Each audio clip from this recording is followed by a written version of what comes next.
In 2016, California wife and mother Sherry Papini disappeared for 22 days. When she was found, she told authorities a detailed account of being kidnapped and tortured. Years later, in a stunning twist, Papini pled guilty to making false statements about what happened to her, setting off a media firestorm. Now, for the first time, Sherry Papini is telling her side of the story and revealing shocking new information. Sherry Papini, Caught in a Lie, an ID documentary event, Monday, May 26th at 9 on ID. Set your DVR.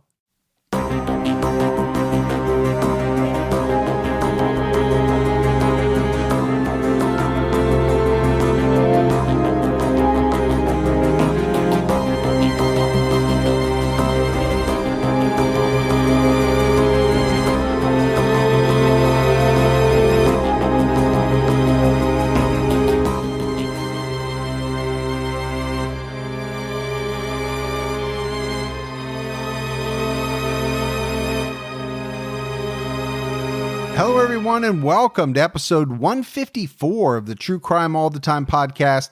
I'm Mike Ferguson, and with me, as always, is my partner in true crime, Mike Gibson. Gibby, how are you today? I'm good, man. 154. Yeah, it's kind of hard to believe. You know, when we had the 150, I thought back and it just seemed like a few weeks ago we were doing Ed Kemper 100. Yeah, it really does. They go very, very quickly. And here we are 4 episodes later after Gacy. I know. So we'll be at 200 before you know it. Yeah. And have to figure something out for that, something special. Well, there's never a shortage of murder, unfortunately. Yeah, that's what I tell people when they ask me, how long can you do this for? It's like, man, I've got cases lined up, 400 or 500 cases. And just like you and I just talked about on Patreon, they just found 39 bodies in a tractor trailer. Yeah.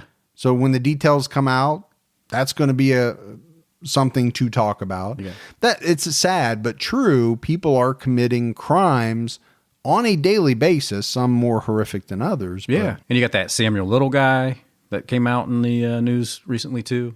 Yeah, there are so many cases. That's not the issue. So, Gibbs, we have some new Patreon supporters. Let's do some shout outs. We had Jody Sauer. Hey, Jody. Marty Martinez. What's up, Martinez? Sue. A boy named Sue. Kelly McClanahan. Hey, Kelly. Denise, mom of 3. Hey, Denise. That's a lot of work right there. Lauren Smith. Hey, Lauren. Mary Reichert jumped out to her highest level. Reichert. Jesse Lopez. Hey, Jesse. Glenn Roberts jumped out to her highest level. What's up, Glenn? Thank you. Michelle Middleton. Hey, Michelle. Ellen Bethel. Ellen. Madeline Page Johnson. Hey, Madeline. Camilla. What's up, Camilla? Deb Plummer. Hey, Deb. Brianna Shiketsky. Ooh, Shiketsky. That's just a fun name to say. Yeah, table for 2, Shiketsky.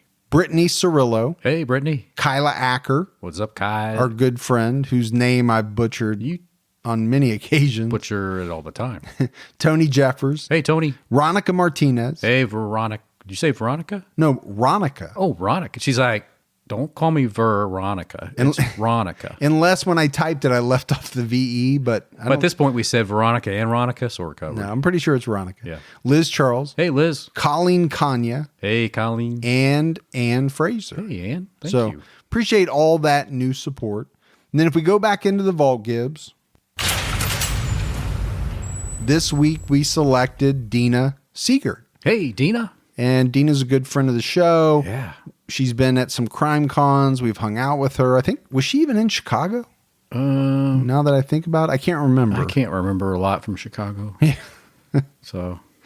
But anyway, Dina's a big supporter of the show. We appreciate all that long-term support as well. We had PayPal, Jason Humby. Hey, Jason. Lynn Goltz. What's up, Lynn? Morwina Ritaka. Morwina. That's fun to say. Yeah. Shyla Green. Hey, Shyla. And Christina Smith. Hey, Christina. So thank you all. Very, very much appreciated. Gibbs, right now we have an episode out on True Crime All Time Unsolved. It's about a 17-year-old girl named Brittany Drexel who tricked her mother in order to go down on spring break to Myrtle Beach. Not the first time a kid's done that. No, not at all. But Brittany disappeared. And it's one of those very mysterious cases. There's some video surveillance. There's, the people that she was with. There's people that she went to go see. And then there are some other persons of interest, I'll call them. I think the FBI have called them that. Yeah, I think it's a concern all parents have that time of the year when their kids go off the spring break without them, even with their approval to go, right? Until they come back, you are worried the whole time they're gone. No doubt. But we'll get into that. And then don't forget the reviews are in. Yeah. It is out every Tuesday. Our last episode, Gibbs, titled Girls Can Pee Standing Up Too. Yeah. A lot of good feedback on that, especially since you told what was a rather embarrassing story. Well, I don't want to give it away because if you haven't listened to it, you better check it out. It's definitely making some headlines. It is. People are talking for sure. Yeah. What am I forgetting? We have a new Patreon full episode, video and audio, coming out next week. Yep. So that's a good thing. But I think right now we have to get into this case. And we're talking about Patrick Tracy Burris, not what you would consider a well-known killer. I thought it was good coming off of the big 4-parter Gacy, right? It's kind of been our MO. We do a lot of lesser known cases. We sprinkle in some of the more well-known. And then every now and then we have a real big infamous serial killer that takes multiple parts. Well, that's what we did. We dropped the blockbuster Gacy. Now we'll go back to what we typically do for a while, right? The lesser known. Yeah, I think the other thing that jumped out at me about this case was that Burris was a spree killer. I'm calling him a spree killer. He's listed as a spree killer in a lot of places, but he's also listed as a serial killer. Yeah. In a lot of places. The guy murdered at least 5 people in a span of 6 days around the Gaffney, South Carolina area. These were random killings that shocked the small town of Gaffney. And there's really no link between the shootings. The victims were both male and female. And really, they range from, 15 to 83 years old. Yeah, I mean, there's a very large span in the age ranges of this guy's victims. Now, I said, I'm calling him a spree killer. Some other people have labeled him a serial killer. But to me, Gibbs, 5 murders in the span of 6 days, that seems like a spree. Oh, for sure. It doesn't seem like there's any type of what I would think of as a cooling off period for these to be labeled as serial killings. Now, people may disagree, but that's my take on it. Well, I think people look at it as a serial killer because of the number of victims involved. And I think you're right. I mean, there are definitely multiple definitions of serial killer. I think some of them, like the FBI, for example, they include the cooling off period. I'm not sure everybody does, but either way. The other thing about this guy that really jumped out at me is Patrick Tracy Burris. He was a big old Buford. There's no doubt about it. Like Buford and Walking Tall. Yeah, I mean, now, we're venturing into the Ed Kemper arena here. Yeah. He was somewhere in the neighborhood of 6'9", 300 pounds. It's a big boy. This guy, Patrick Burris. Yeah, he was a big boy for sure. One other thing that jumped out at me, and I'm kind of saying that because of, why I tend to pick the cases that I do, is that Gaffney, South Carolina, they were no stranger to this type of horror. In 1968, they had a serial killer terrorizing the town over an 8-day period. This guy was stalking women who were alone and then strangling them. His name was Leroy Martin, and he became known as the Gaffney Strangler. So you're telling me this little small town had not one, but 2 potentially spree/serial killers. That's exactly what I'm telling you. And when you say small, this is a pretty small town. We're talking about a town the size of about 12,000 people. Oh, that's small, man. It's not a big town. No. So to think Okay, in 68, we have a serial killer. And then fast forward to 2009, we have a spree/serial killer in a town of 12,000 people. That really caught my eye.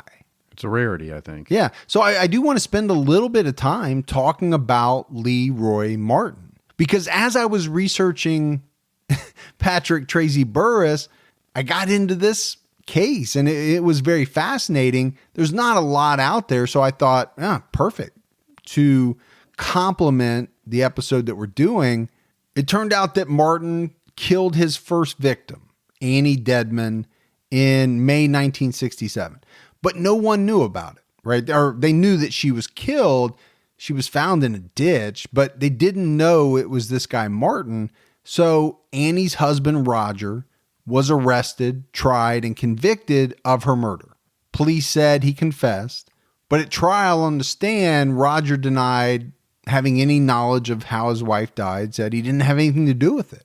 But obviously they didn't believe him because they convicted him and he got an 18-year sentence. So Leroy Martin didn't strike again until February of 1968. But over that 8-day stretch, and this is the part that I haven't really stressed yet, right? The main topic of our episode is a person that killed over a 6-day period. This guy Martin killed over an 8-day period, aside from his first victim, which was the year before. But during that 8-day period, he murdered 3 more women: 20-year-old Nancy Paris, 14-year-old Nancy Reinhardt, and 15-year-old Opal Buxton. So again, a pretty short run. Yeah, it's not much time to kill 3 people in 8 days. Well, clearly he likes the young women based on these ages. Yeah, I think you're right. Judging from the ages of his victims, he chose young women. Some of these were young girls. They're not even women. He followed them, he stalked them, and he strangled them. But there are some really strange things, Gibbs, that happened in this case. So before killing his last victim, which was Opal Buxton, Martin called the editor of the local paper, the Gaffney Ledger, and he talked to the editor. And over the phone, told him to write some things down.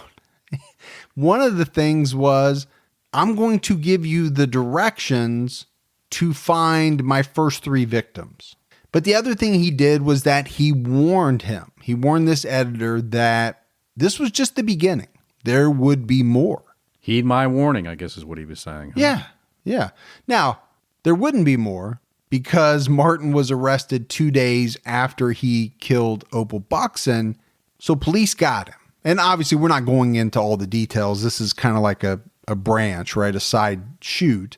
But police are questioning him.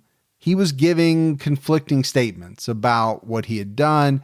I guess at one point he said that it was like he was standing on a hill looking down on himself while he committed the crimes. You know, I read other information on killers that say the same thing. You know, maybe not standing on the hill, but they're standing over and they're looking down and seeing them do these horrendous things to victims. Yeah, like an out-of-body type Yep. of experience. Yeah, I've read that too. That's kind of like what he's saying.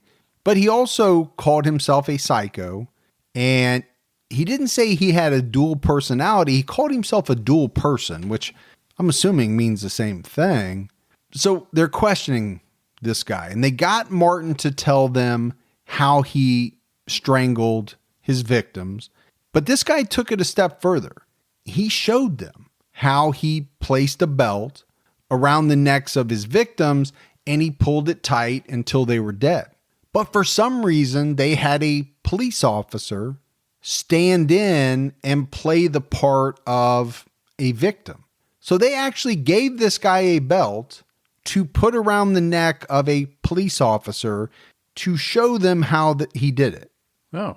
Which wow. I'm thinking, I can pretty much picture in my head how you would do it. I don't really need to see it done. You sure you want to try it out? To know how it works. We can do on air right now. But this is what they did. They said, okay, show us how you did it.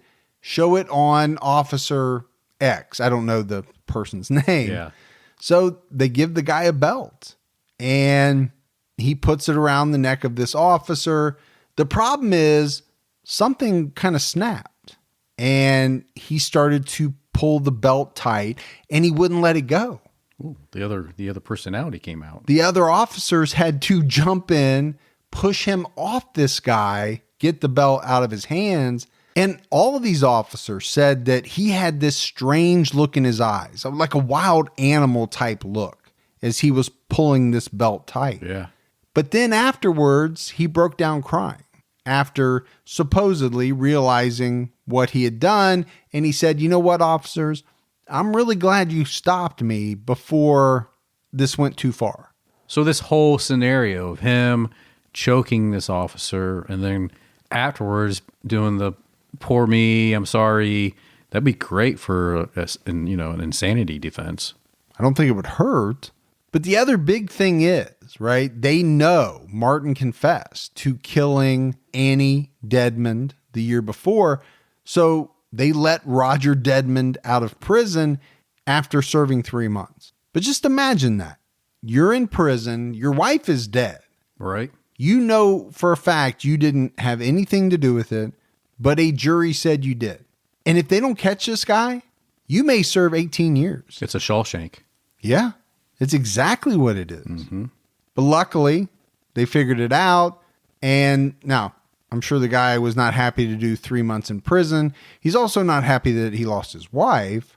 But I'm sure he's happy he didn't have to do the other 17 years and 9 months. I think he's darn happy. He was probably like, Bubba, here, you can have my ramen noodles. Here's everything that's on my account. I don't care. I'm leaving. I don't think back then they had ramen noodles. But Thanks for... You don't think they had ramen noodles? In 68? No, I don't know. Yeah. When did ramen noodles come about? I don't know. Whatever he had on his account, whatever he had stashed away, he gave it to Bubba and said, you know what? We had some good times, but I'm getting the heck out of Dodge. Gonna miss the cuddles. The cuddling. Yep. That's going to be rough. But I don't want to say I got sidetracked because I do think that was a very interesting story. It'll probably mean more as we start talking more in depth about Gaffney and Patrick Tracy Burris. Yeah, it's just for me, it's always interesting when you research all these different cases, the spinoffs that we constantly see. Yeah, what do you usually call them though? Like webs or not really rabbit holes, because that's usually a term for one case. Branches. Yeah, yep. It's like these things branch off and they connect in these kind of different ways. I think one of the big things about the Martin case and why I wanted to bring it up, especially as it relates to what we're getting ready to talk about, is, you know, at the time that Burris killed his victims, there were still people alive, and I'm sure probably some are still today, who remembered the fear that took over that small town of Gaffney with the Gaffney Strangler. It's all going to come back. And even those people, Gibbs, that weren't alive, you know that they had heard all the details, right? You have that type of case happen in your small town. That's going to be talked about for generations. Oh, for sure. At the donut shop, the coffee shop, whatever, all the time. Yep. Kids are going to be told, don't do this or the Gaffney Strangler will get you. They're going to know about it. It was also said that a lot of people had guns in the town of Gaffney. A lot of people bought them in the wake of the Gaffney Strangler. A lot of people just bought them because they were fearful that, okay, you're telling me this can happen in our little quaint small town? I'm going to arm myself. And unfortunately, something did happen again. And all that same fear, you know, it's going to crop up. So like we already said, though, I think to have two different killers like this strike in your town, especially a town of this size, it's noteworthy. So let's get into Patrick Tracy Burris. He was born August 8th, 1967 in Maryland. There's not a ton of background on this guy. This was a pretty tough one to research. You know, Gibbs, some are just like that. You pick something that you think people will find interesting. You get pretty far into it, right, and then all of a sudden you're like, ooh, there's not as much info out here as I thought there was. Yeah, you will always find the detailed history as you hope. Yeah, and you got to dig a little deeper. Family later said that he had a good childhood. He had loving parents, but he did get involved with a bad crowd, started using drugs at the age of 13, and eventually began to steal to support that habit, right? That happens. Happens a lot with people that get addicted to drugs. You don't find a lot of addicts who are exceptional workers able to hold down good paying jobs. No. You find a lot of addicts who have to resort to other means sometimes to get the money that they need to get their fix. Feeding that habit, man. And we're talking burglary, things like that. That's exactly what happened with Patrick. He never completed high school. That also seems to be a trend for some reason. I feel like we've done quite a number of cases recently where the perpetrator never completed high school. Why do you think that is? Because they lacked the skills to hack it? Because they couldn't conform to the type of rules that you would find in a high school?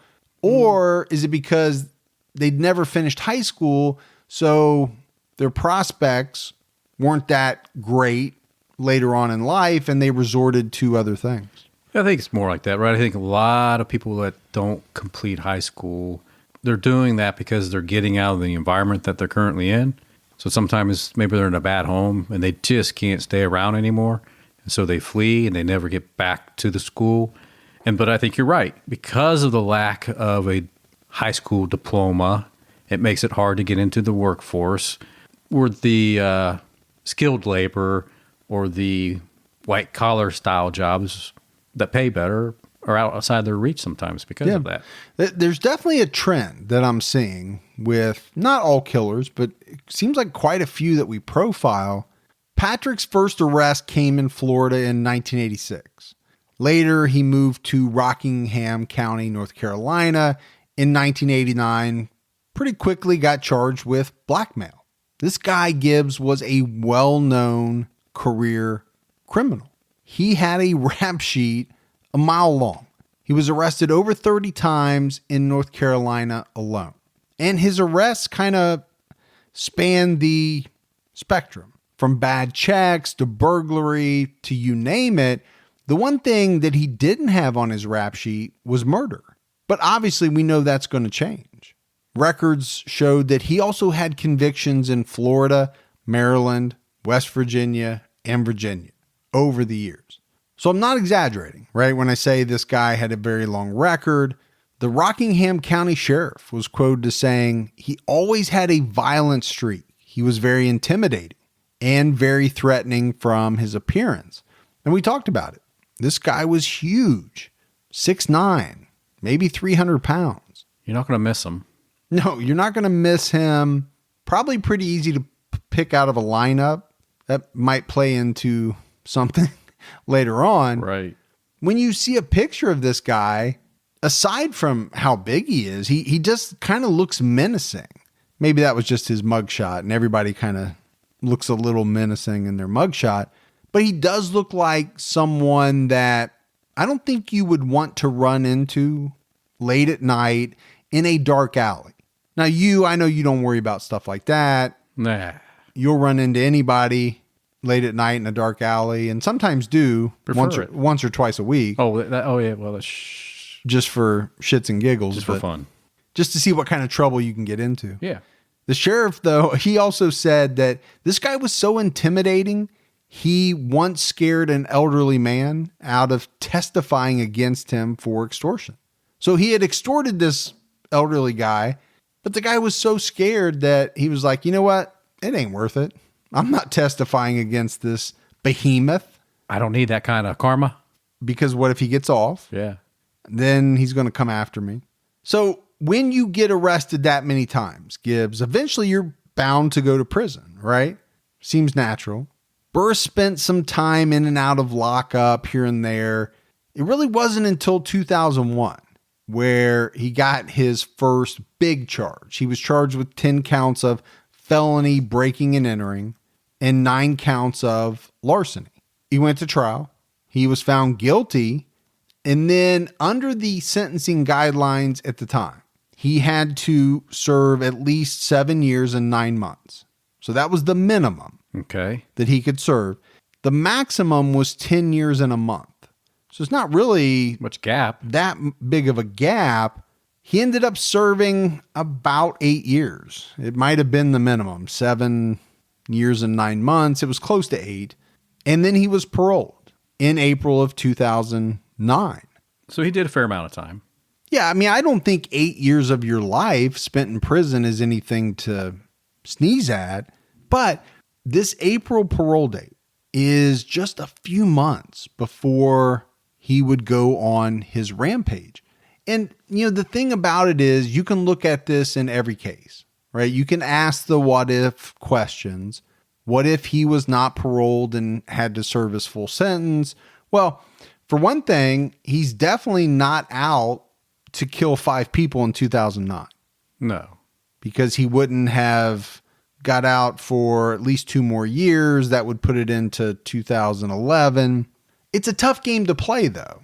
I don't know if serving 8 years versus 10 is going to change a person. If he didn't change in that 8 years, he's still coming out the same person as he would have if he's hung out 10, 2 more years. Right. What's the 2 extra years? I think there are a lot of people, though, that are going to ask this question after the details of his crimes and especially his past come out, because that's one of the things that a lot of people point to when they talk about Patrick Burris is, one investigator said his rap sheet when printed out was 25 pages. I mean, literally, not exaggerating, it was extensive.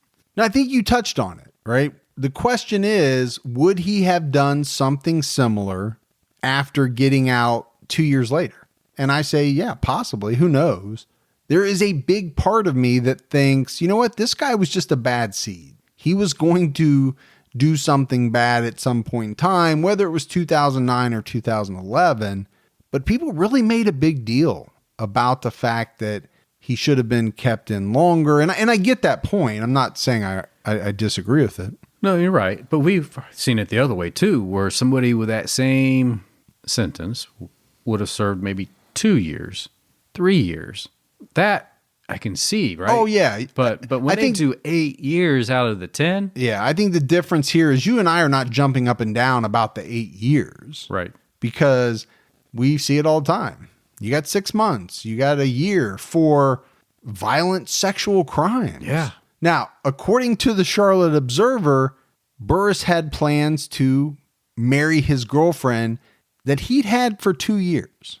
So we got to break this down because this one kind of floored me. So apparently, Gibbs, this guy was on a work release program during probably the last few years of his prison stint. All right. And somehow he managed to meet and fall in love with a woman. Oh. While he's out working. Okay. Not only that, but apparently he made and saved up quite a bit of money from this work release program. It was enough that he was able to buy a truck when he got out. And he told his family that he was looking to buy a house. I found that very odd. That's extremely odd, I think, that the fact that they can make that type of money while they're in prison that we are all paying for.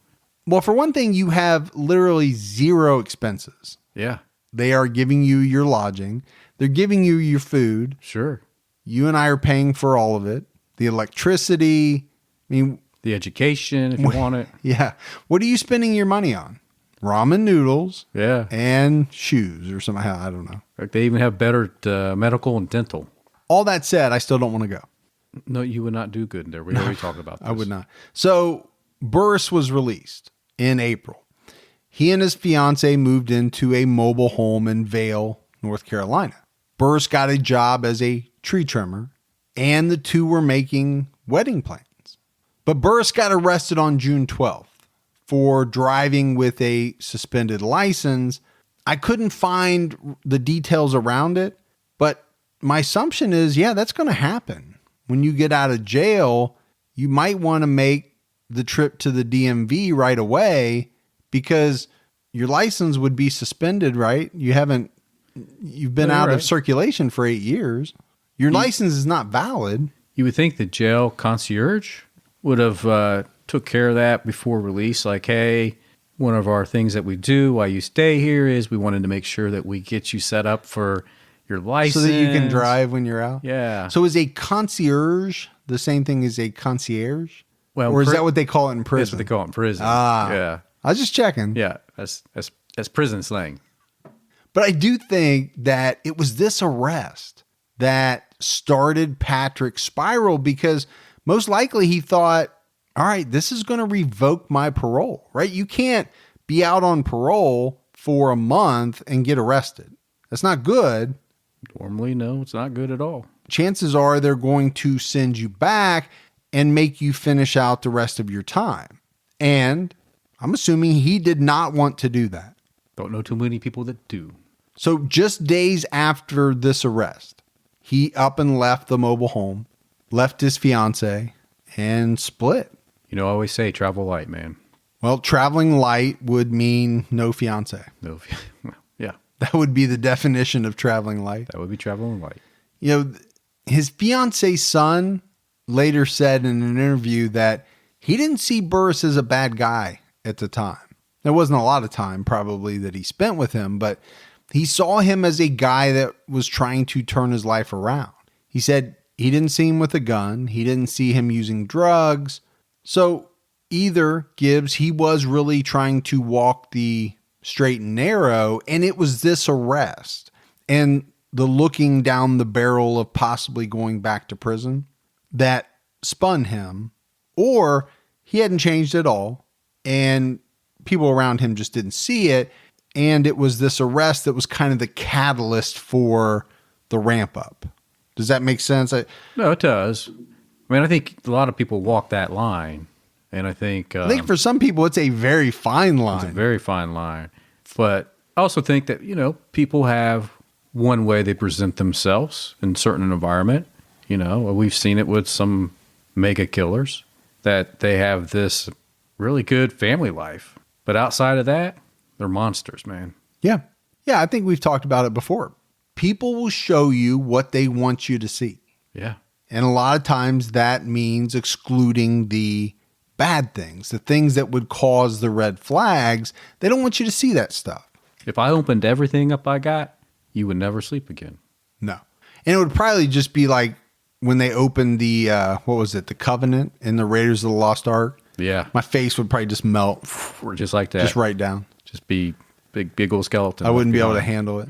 Support for the True Crime All the Time podcast comes from our friends at Rocket Mortgage by Quicken Loans. Home is so much more than a house. It's your own little slice of heaven. That's why when you find the perfect place for you and your family, getting a mortgage shouldn't get in the way. Imagine how it feels to have an award-winning team by your side through every step of the mortgage process. It's awesome, and it's exactly what you get with Rocket Mortgage by Quicken Loans. Quicken Loans has helped millions of Americans achieve their dream of home ownership, and when you're ready to purchase the home of your dreams, they can help you too. They're changing the game with industry-leading online lending technology developed in the heart of Detroit because their team cares about getting you home. That's why J.D. Power has ranked Quicken Loans highest in customer satisfaction for primary mortgage origination 9 years in a row and highest in mortgage servicing 6 years in a row. Visit rocketmortgage.com/TCAT and take the first step toward the home of your dreams. For J.D. Power award information, visit jdpower.com. Equal housing lender, licensed in all 50 states, NMLS consumeraccess.org number 3030. Rocket Mortgage by Quicken Loans. Push button, get mortgage. Gibby, you know what? It is hard to get you off your phone, but it's not just you. Most of us are usually glued to our phones. So what if we told you that we have a great idea to connect you with friends, family, and your inner detective all at the same time? That's where Hunt a Killer comes in, the murder mystery box that immerses you in an ongoing detective experience. Hunt a Killer is the fastest growing murder mystery subscription game that puts you in the mind of a detective. With every delivery, you'll sift through elaborate case files and evidence, eliminate eliminating suspects until you crack the case and eventually catch the killer. Hunt a Killer's great for game night, date night. It brings people together.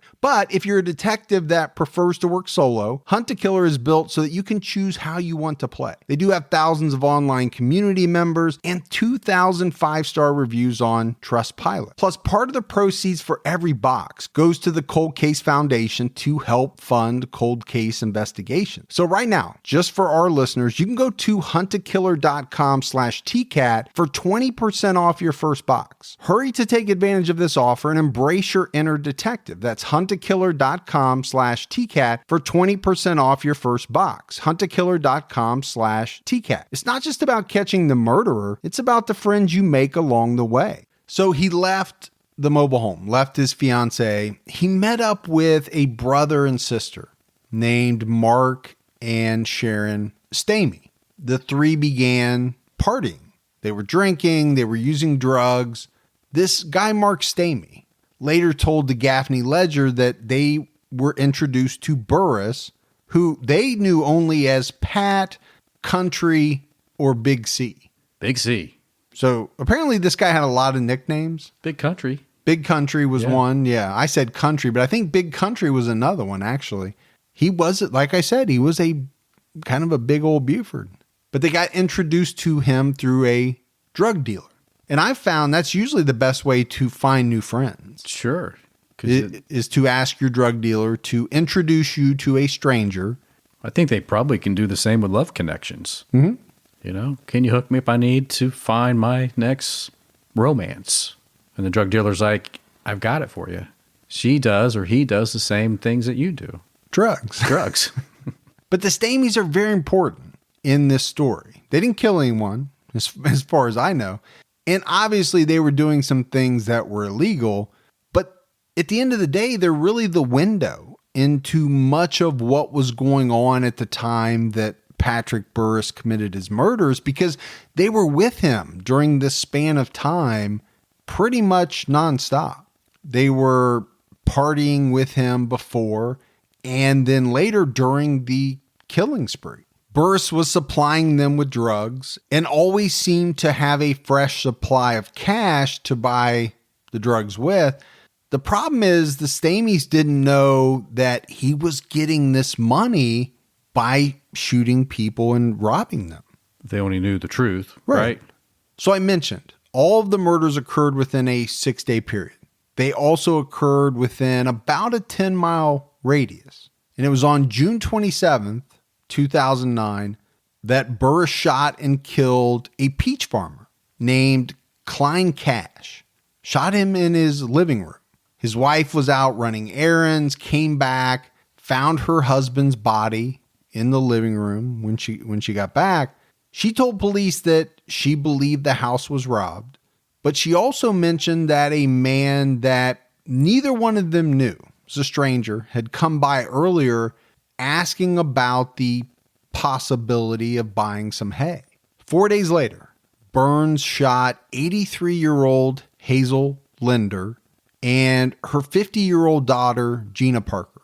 Both women were found bound inside Hazel's home. Then on July 2nd, Burris shot his last two victims, 45-year-old Steven Tyler and Steven's 15-year-old daughter, Abby. Burris walked into their family-owned appliance store and shot them both. Steven died instantly, but Abby did not. And Gibbs, it was the wife and mother that found them both. How shocking would that be to see something like that? The two people that you love the most.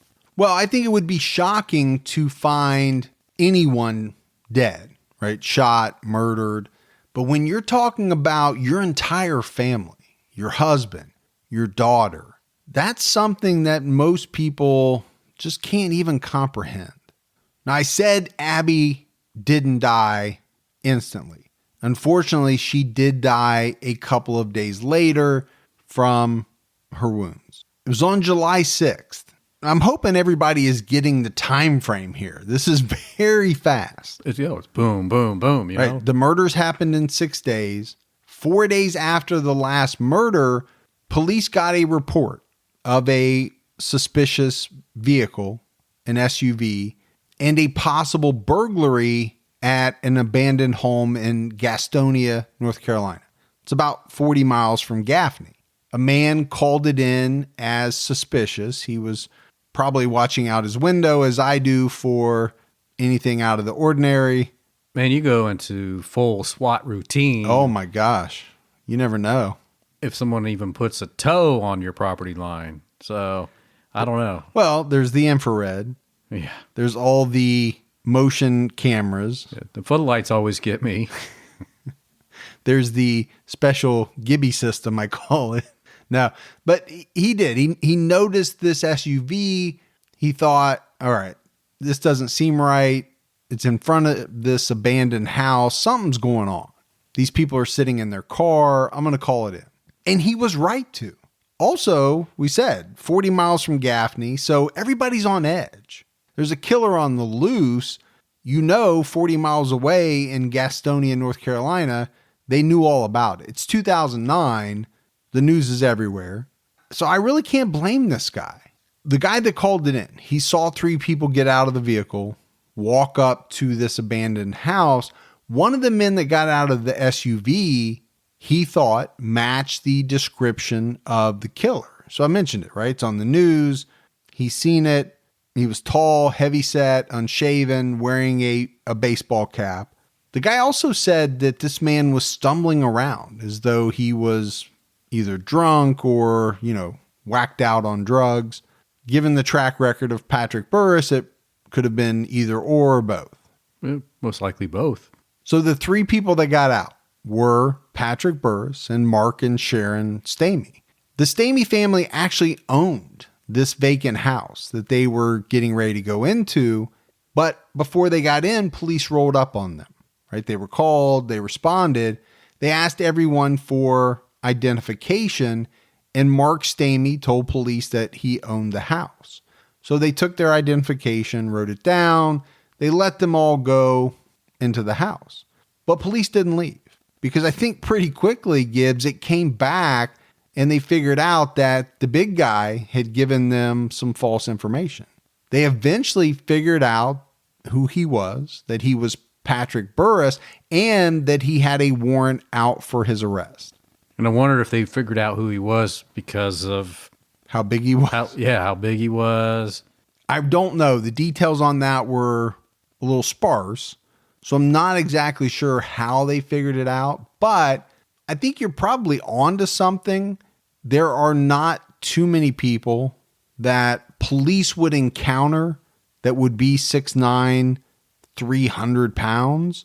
Well, I think because his description is out there, it probably doesn't take much to come back and say, hey, I think we've got something here. Yeah, and that absolutely could have been it. Like I said, I don't know for sure.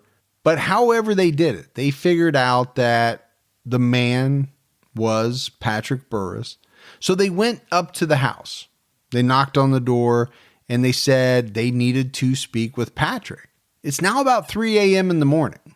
These people, Patrick, Mark, and Sharon, they've been partying all night. They've been drinking. They've been smoking. I think they smoked marijuana. I think they even smoked a little crack. Okay. Got a mix of everything. So they're pretty out of it. It was said that Patrick was on the couch when police entered the house. But one thing's for sure, he was definitely not about to let police arrest him. He just wasn't going to do it. And at that size, you can kind of put on a fight. Yeah, I think at that size, it would be tempting to try to tussle with the police. That's not the route that Patrick Burris chose. He had his gun with him.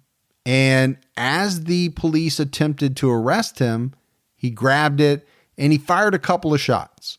One that struck a Gaston County police officer in the leg. That's not good. Police do not like it when you fire at them. And so they pulled their guns and opened fire and killed Patrick Burris in that house. And I do think, Gibbs, that's something that police take very seriously, right? They take their own safety seriously, but they also take the safety of their fellow officers very seriously. It's like a brotherhood. Oh, yeah. I think if that situation occurs, they're going to return fire not to wound, but to kill. Well, I don't know if you and I have talked about this before. I don't believe that police officers are trained to wound. I really don't. I mean, if you have an immediate threat like that, and a guy shooting a gun at police officers in a house is an immediate threat, right? I think you're trained to shoot to kill. Because wounding somebody doesn't always stop them from continuing to fire at you. No, I think if you're going to pull your service weapon, it's because the intention is to kill for the ultimate protection. A threat, yeah. Yeah, I've had people talk to me before about and ask me, why do people shoot people in the chest? Why don't they just shoot them in the leg? Why don't they just wound them and then everything's over? Well, it's not always over. You can get shot in the leg and still function. You can definitely still shoot a gun. So if somebody has a gun in their hand, shooting them in the leg is no surefire way to end that threat. Right. That's for sure. The purpose of pulling the weapon is to eliminate the threat at the end of the day, right? Yeah, I believe so. Now, you and I are not police officers. I know a lot of police officers. I've shot competitively with a lot of police officers and talking with them. I'm pretty sure that's accurate. You carry a badge. You drive a weird-looking all-black car with a siren light that you sometimes put on top. I mean, I may or may not be an honorary / secret agent type. I'm just saying, individual. You do some ominous stuff. Yeah, and I also do the police stuff too. But police arrested both of the Stamies and they took them off. They were taken to the police station, made to give DNA. They questioned them, but they were later released. So the Stamies weren't stymied? They were not stymied. I think they figured out that they were not involved in the murders. Now, like I said, they were doing things that were technically illegal, drugs and things like that. Yeah. Mark Stamey later recounted for the paper how, as he was being led out of the house in handcuffs, he literally walked by the body of Patrick Burris. It was lying on the floor, and he saw what looked to be 3 bullets to the chest. He said blood was coming out of his mouth. So Gaffney authorities find all of this out, and they didn't waste any time, right? Getting over to Gastonia. It's a 40-mile drive, so I'm sure they got there in 30 minutes probably. They were so excited to find out what was going on. Pretty quickly, police were able to match through ballistics the bullets found in Patrick Burris's gun to all 5 victims. So it's lining up, man. Oh, yeah, definitely lined up. Also, Burris drove an SUV with something very distinctive about it. Yeah. That was known only to police and a witness. I believe the witness that was able to give the composite sketch. They made an announcement at a press conference the next day. Again, all of this happening so quickly. The Gaston County Police Department responded to a burglary call last night. During that call, a Gaston County police officer was shot, and officers with the Gaston County Police Department returned fire, killing the suspect there. Our investigators with the task force met with the Gaston County investigators today, and that investigation conducted by the task force today, information and evidence collected here in this county in the past 9 days has identified the subject killed in North Carolina Day by the Gaston County Police Department as the same person as killed 5 people in our community since June the 27th. This individual has 25 pages worth of a rap sheet. And we can only speculate now what would have happened in this town, in this community, had the justice system lived up to what it was supposed to and put this individual away where he belonged. Through forensics, we're able to prove today that the weapon he shot the officer with last night is the same officer that all 5 of our victims, same weapon that all 5 of our victims were shot with. It angers me as to what he did to this community. I would like to have had the chance, and our investigators would certainly have liked to have the chance to interview him and to find out a little bit more. But it doesn't disappoint me greatly, given his condition now, given the fact that not only did he do here the harm that you all saw and covered all this time, but then he went up there and shot at a police officer up there. So I'm not angry about his current plight. So that the last guy that talked there, I kind of chuckled a little bit because he said, I'm not angry about his current plight. Well, his current plight is he's dead. Yeah. He basically saying, I'm not mad that the guy's dead.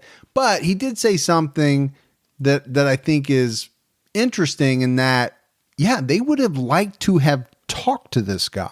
Sure. Because this is one of the big things in this case is, why did he kill the people that he killed? Now, we'll talk about it in a minute. We kind of hinted at the fact that there was robbery involved, money for drugs, things like that. But you still would love to get the chance to interrogate this person. Why did you choose this victim or that victim? And why did you have to go so far? Why did you have to kill him in the first place? You know, the 83-year-old woman and her 50-year-old daughter were bound. You could have taken everything you wanted. Whatever you took, you could have still taken and left them alive. Or was it the fact that he was just so recognizable because of his stature that unless he killed them, he was going to go eventually be found out and go back to prison? It is a good point, right? If you're 5'11" and wear a mask, yeah, pretty hard to tell who you are. You're going to blend in with almost 70% of the population. A large percentage.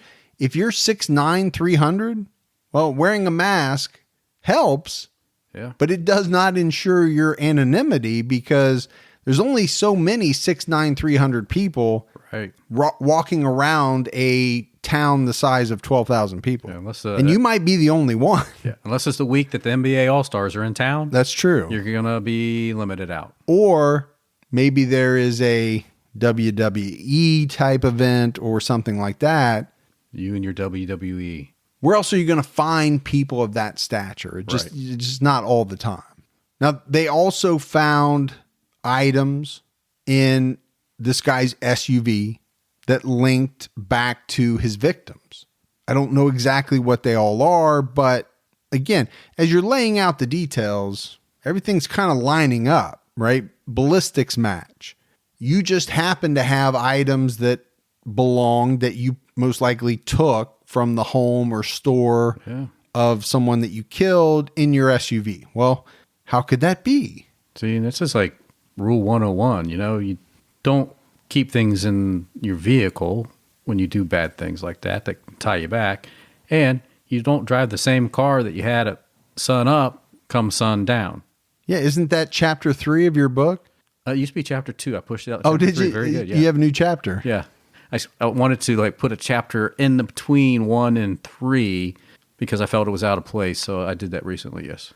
All right. So you're telling me that the book to begin with only had a chapter 1, no chapter 2, and went straight to chapter 3. No. Because that's the way it sure sounded. I just meant that I needed to realign the chapters. Okay, I think what you're saying is you made a new chapter 2. I am. Which pushed the old chapter 2 to chapter 3. Yeah, why don't I just say it that way? Let me help you out there. Yeah, thank you. By the way, I'm a publisher's nightmare. And a podcaster's nightmare too sometimes. But indispensable at the same time. Yes. Don't let allergy season slow you down. Get common allergy meds for as little as $15 with GoodRx. So you and your family, pets included, can stop allergy symptoms before they start. GoodRx is free and easy to use. Just search for your prescription on the website or the app, compare prices, and get a free coupon to show your pharmacist. Save at over 70,000 local pharmacies nationwide, including Walmart, Walgreens, CVS, Publix, Kroger, and many more. Check GoodRx before every trip to the pharmacy to save up to 80% on both brand and generic medications. And did you know GoodRx rewards you for saving money too? Join GoodRx Rewards today and earn points every time you use a coupon. Remember, GoodRx is not insurance, but works whether you have insurance or not. And it could be your insurance copay price. I've been using GoodRx for years, and I can't tell you how many times I have saved money even with my insurance. Stop allergies before they start and save big on allergy medications this season with GoodRx. Go to goodrx.com/TCAT. That's goodrx.com/TCATT. You know, once the temps start rising, I realized I was back in the same worn out rotation. Same tank, same shorts, same everything. So I gave my daily uniform an upgrade with Quince. Their pieces are easy, elevated, and somehow make me feel more put together without even trying. Like they're 100% European linen shorts and dresses from $30. Luxe swimwear, Italian leather platform sandals, and so much more. The best part, everything with Quince is priced 50 to 80% less than what you'd find at similar brands. By working directly with top artisans and cutting out the middleman, Quince gives you luxury without the markup. And Quince only works with factories that use safe, ethical, and responsible manufacturing practices and premium fabrics and finishes. I'm getting ready to stock up on shorts for summer from Quince, and I know they're going to be amazing because everything I've ordered has been of the highest quality, and the prices are amazing. Treat your closet to a little summer glow up with Quince. Go to quince.com/TCAT for free shipping on your order and 365-day returns. That's QUINCE.com/TCATT to get free shipping and 365-day returns. Quince.com/TCAT. So we talked about the fact that they couldn't question Patrick Burris. He's dead. They needed to figure out, what was the motive for these random killings? They were random, right? There was no link. Some people thought, things were taken from their home. They just didn't really know why these people were killed.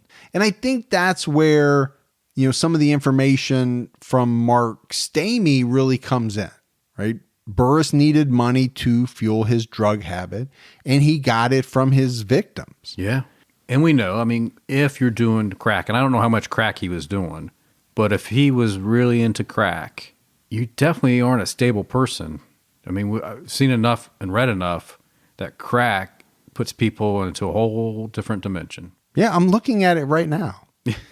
I'm seeing this whole other dimension. Seeing it unfold. We've talked about Mark Stamey quite a bit. I think he is very integral to this case. He later did that interview with the Gaffney Ledger, and he said that he was sick after he found out where Burris was getting his money. I think his exact quote was, "That's what makes me sick, knowing that he was killing those people and stealing money and spending it on us." You know what they say, Gibbs? You never really know the person that you're smoking crack with, do you? Not really, man. Can you ever really know who that person is? Mark said at one point they were sitting around watching the TV and the news came on, and of course they were talking about the murders. And they showed a composite sketch given by a witness. And Mark said something to Burris along the lines of, "Hey, man, that kind of looks like you." Patrick got angry and said, "No, that doesn't look like me at all." I think, Gibbs, from the tone of the story, it's very obvious that Mark feels as though he should have put two and two together at some point during this time that he spent with Patrick Burris. But he was on drugs as well. He was on drugs as well. So was his sister. That's no secret. They admitted it. But when you're doing the drugs they were doing, when you're drinking the amount they were drinking, you're not thinking rational, logical, any of it. You're not. But when he looks back on it, later on, he's thinking, okay, where's this guy getting all his money? How is he able to keep providing all these drugs? Well, once it's pretty easy to look back and see. Well, sure. Man, I probably should have seen that. I should have noticed something, and I didn't. The look back's always the easy part, man. He also has said that he feels it was just a matter of time before both he and his sister would have become a victim of Patrick Burris. At some point, he was going to shoot them. Well, I believe that because at some point they would have clued in or been a party to one of these killings. And at that point, big guy didn't want big country. Big country. He didn't want anybody around that was going to be able to finger him on these things. Yeah, I think, they would have said the wrong thing. Just a little remark like that about the television news. Yeah. Hey, you kind of look like that guy. Yep. The other thing that I believe is this guy wouldn't have stopped. We say that about a lot of killers. I don't think they have any designs on stopping. But for Patrick Burris, I look at it much differently than, let's say, a Gacy or your quintessential serial killer. I don't think he was satisfying any frog demon or any compulsion or urge. I think he was simply killing people to get money, to buy drugs. But add on top of that, the fact that he had this knowledge that he was most likely going to go back to jail. I think he was just doing whatever he wanted and was going to kill to do drugs as long as he could. And once he was confronted by police, he was going to go out in a blaze of glory. I think that's the only way this thing could have ended. Yeah, I don't think he had a conscience of what he was doing. He had no problem killing. And like you said, if he didn't get caught then, it could have been another week, could have been a month before finally somebody was going to have to put him down. Yeah, but he was going to make them put him down. I truly believe that. Patrick's immediate family, at the time, most of them were living in Florida. They released a brief statement to the news. They said, "We have not seen Patrick for many years, and it's a great shock to learn of what he is accused of doing. If the accusations about him are true, he's not the same person we used to know. And if he did indeed do these terrible things, then our hearts go out to all the families and friends of the people who have died. Nothing that can be said or done will erase what has happened. We are so very sorry for the loss and pain that they must be in." So this came out pretty quickly, right? A statement, I think, through a family member. But later on, they did do some interviews. Certain members of Patrick's family, they did some with the Greenville Journal, and they talked about Patrick. They said they actually called him Tracy. They called him by his middle name. They said they knew he had some problems, but they had no idea that he was capable of what happened. And quite frankly, a lot of them didn't believe he did it. A couple of family members said that they weren't convinced that he committed the crimes. One family member said that the evidence didn't convince them. So ballistics was not good enough? Them finding some of the things from the victim in his car. Yeah. Again, this is a tough one, right? Because technically, unless I missed it and they did it after the guy's death, he was never convicted of the crimes. And could he be? I don't know. You and I have asked that question before. If you can't defend yourself, how can you go on trial? You can't go on trial. But anyway, it's always strange. But if you were not guilty of anything, then why shoot at the police? That's true. Right? I mean, if you're not guilty, why not just go ahead and... Well, I think they could make the argument that he didn't want to go back to prison, so he was going to fight his way out of it. But that doesn't mean he killed these people, I think is what they're saying. Is what they're saying. I get it. But, but they probably know the man as they remember versus maybe not the person that was doing the drugs and alcohol, right? Because again, you do crack and drink, you are not the person that you are typically seen as. Yeah, I do think his family did know about his problems with drugs. Now, I don't know if they knew the extent that he was into them during the last 2 or 3 weeks. They knew about his convictions, but I think in the end, they just couldn't bring themselves to believe that this man that they knew was capable of shooting 5 innocent people. But one reason that the family gave in this interview for not thinking that he was capable was because I guess he once entered a tough man contest, but fled the ring the minute that his opponent punched him the very first time. Huh. So what does that mean? You can't shoot a gun? You can't kill 5 people because What, you're afraid to get hit? I just thought it was a very strange thing to say. That is a strange thing to say. As your reasoning for why you think somebody couldn't be a stone cold killer because they ran out of the ring one time. Maybe you needed to use the restroom. Maybe he had some of those sugar-free gummy bears and yeah. And hey, man, they kick in like very fast. When it happens, you got to go.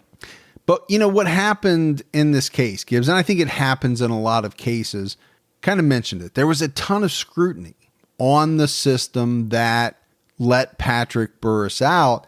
I don't think you and I had as much of a problem with this one as we've had with a number of people in previous cases getting slaps on the wrist time after time.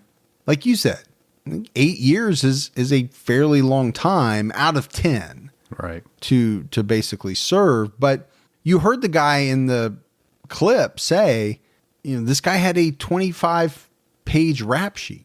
And I don't know if he said it in this clip, but at one point he said the citizens of South Carolina deserved better than to have a person with this kind of rap sheet running around on the streets day in, day out with them. Right. He said it. He thought the system let everyone down, releasing Burris even though he was well known to be a violent offender in multiple states. Some of the papers talked about emails that started to come into the Cherokee County Sheriff's Office after all of this news broke.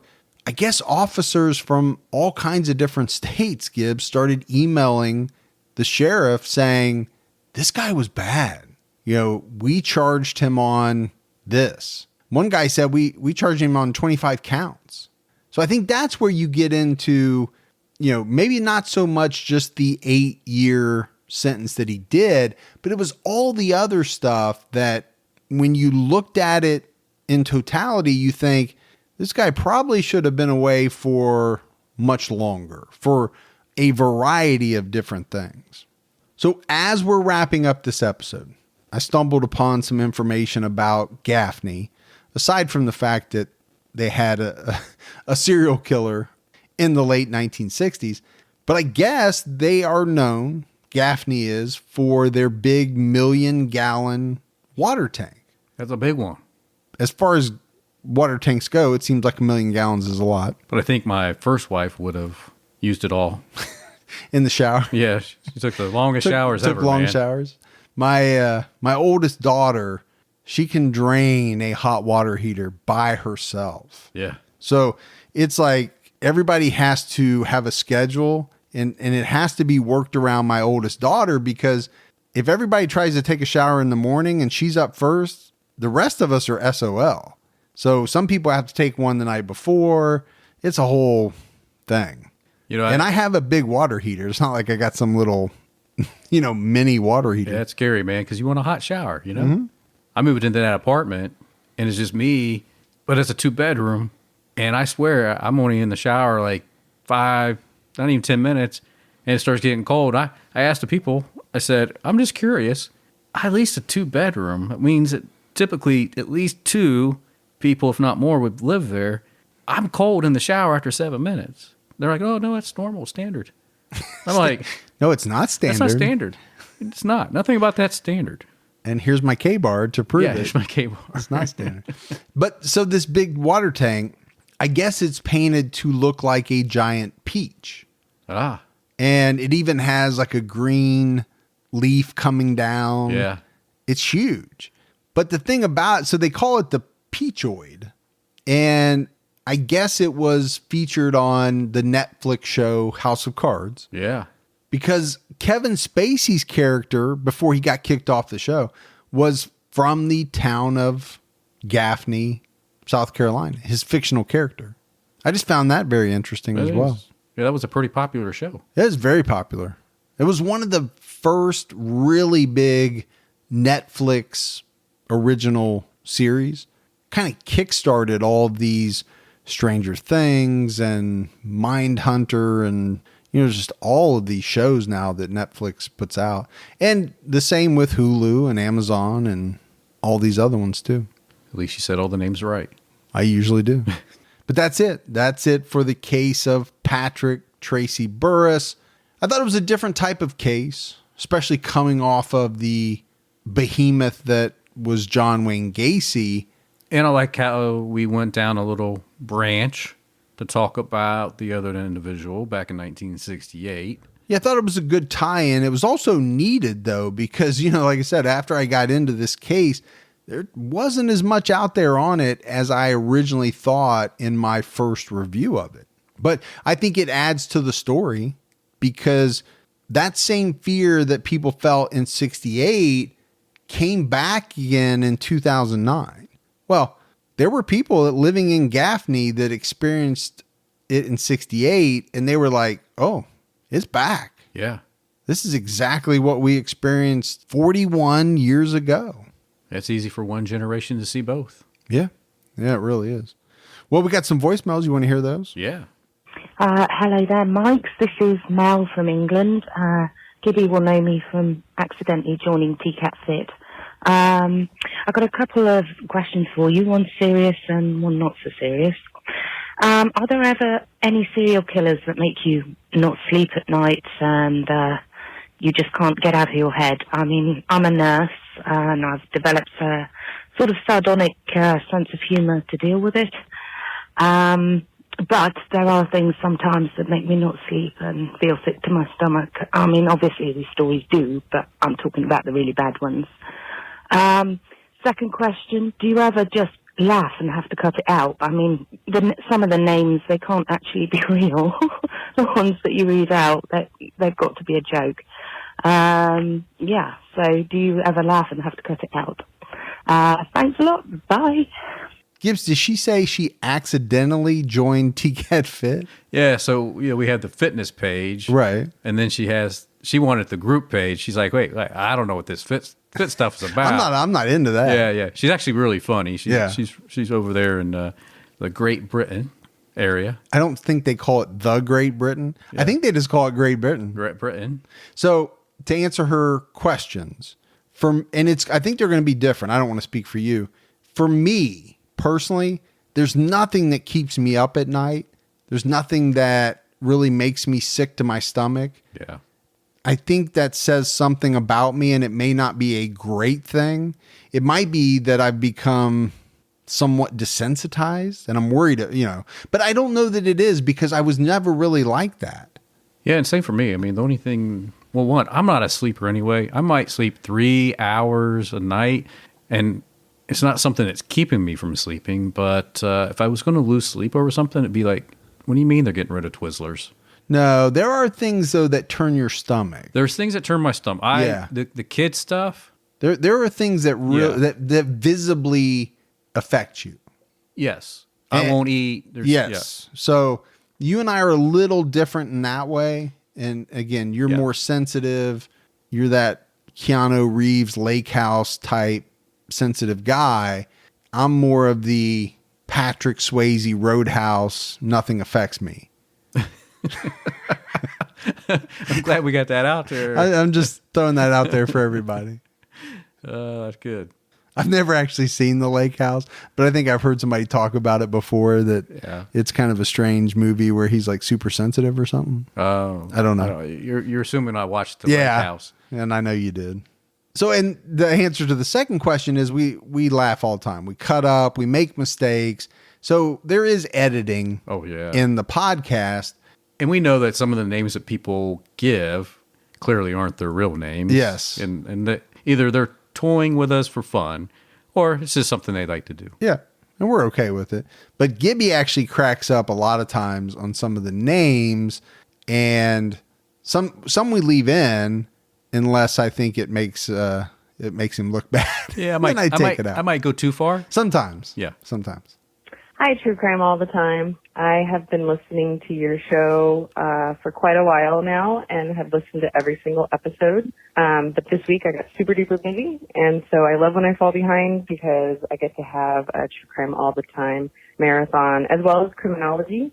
So I'm really looking forward to listening to like 6 different episodes this weekend to get caught back up. I just wanted to say that I really love you guys' banter and the relationship that you have. I actually called you guys my true crime dad for a while until I realized through your banter that you guys are probably fairly close to my age. So you're not actually my dad, but I do like that you are both dads and you're very mindful, especially of women, and specifically women of color, which I think a lot of people kind of sidestep a lot of times on their shows. And I think that you guys, I love that you make it a point and you make it part of the story and make it something that people really think about. So anyways, I just wanted to say thank you for everything that you guys do. And I am actually Team Fergie, because he is the one that answered my email that I emailed about, a podcast, about podcast advice, because my husband and I are going to be starting a true crime podcast, which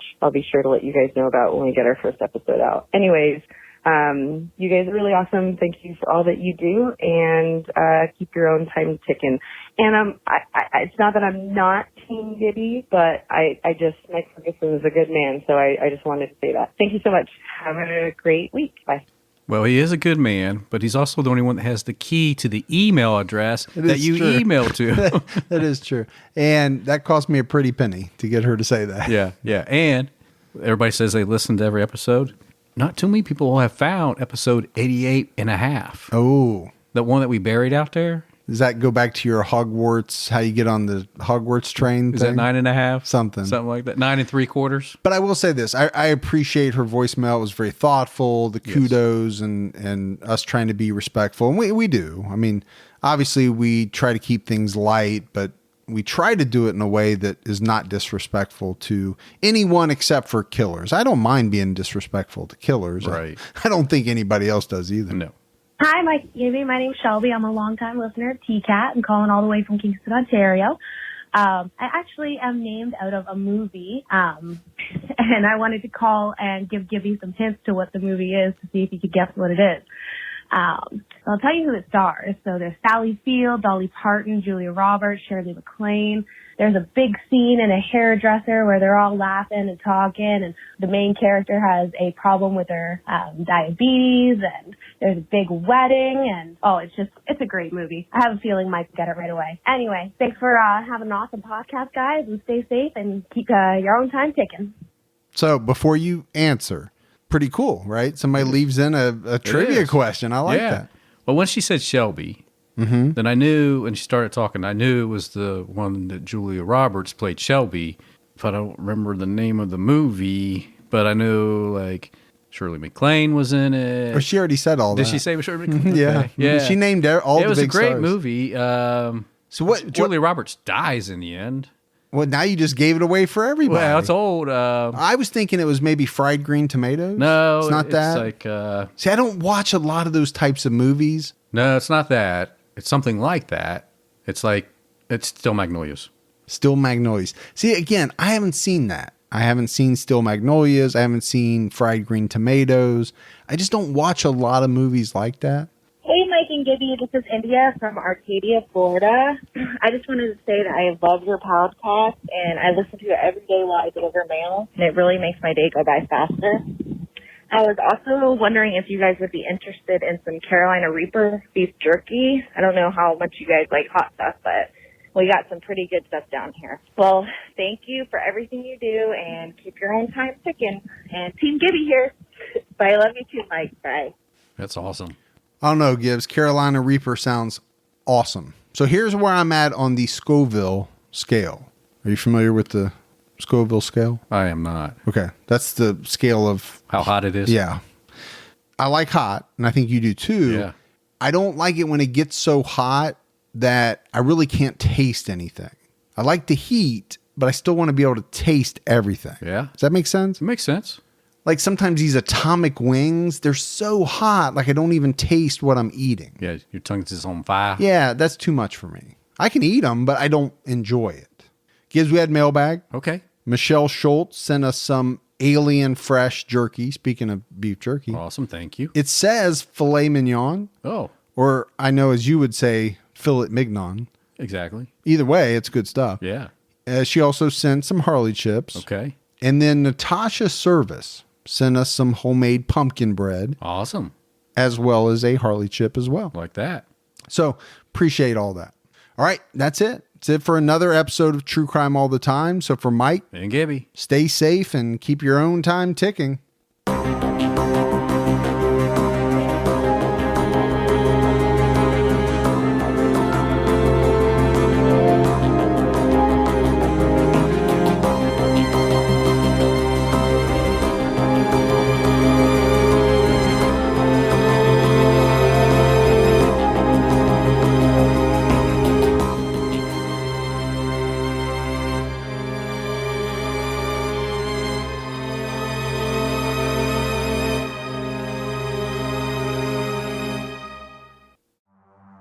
In the early hours of December 4th, 2024, CEO Brian Thompson stepped out onto the streets of Midtown Manhattan. This assailant pulls out a weapon and starts firing at him. We're talking about the CEO of the biggest private health insurance corporation in the world. And the suspect, he has been identified as Luigi Nicholas Mangione, became one of the most divisive figures in modern criminal history. It was targeted, premeditated, and meant to sow terror. I'm Jesse Weber, host of Luigi, produced by Law and Crime and Twist. This is more than a true crime investigation. We explore a uniquely American moment that could change the country forever. He's awoken the people to a true issue. Finally, maybe this would lead rich and powerful people to acknowledge the barbaric nature of our healthcare system. Listen to Law and Crime's Luigi exclusively on Wondery Plus. You can join Wondery Plus in the Wondery app, Spotify, or Apple Podcasts.